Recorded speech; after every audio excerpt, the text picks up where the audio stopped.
climate prediction models suggest we could see the development of El Nino in the coming months, and there are hints it could be the strongest in 140 years. Now, the last major El Nino helped push global temperatures up to record highs. So what's happening and why does it matter? Well, it all starts out here in the Pacific, more specifically, the tropical Pacific. Now, normally, the trade winds will push the warmer waters over towards Asia. But when those winds weaken or even reverse, you see those warmer waters getting pushed over towards the Americas. You can see this pool of warmer water just off the coast of South America there. The extra heat changes weather patterns across the planet.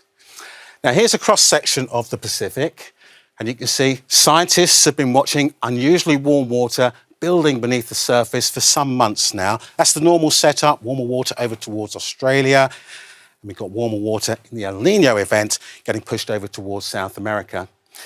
And because the planet's already warming, El Nino is developing on top of record ocean temperatures.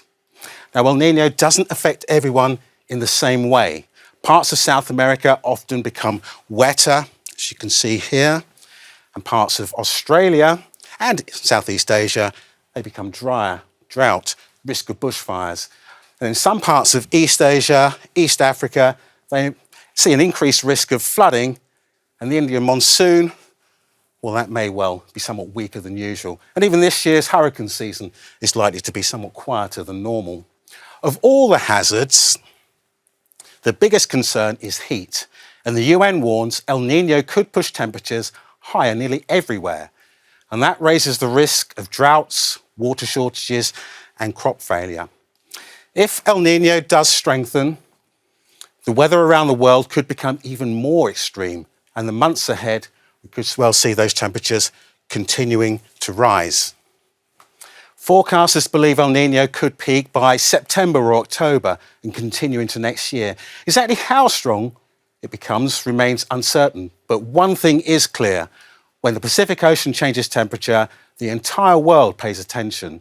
This year's El Nino could shape the weather headlines for months to come, and it's not out of the question that 2027 could well become the hottest year on record.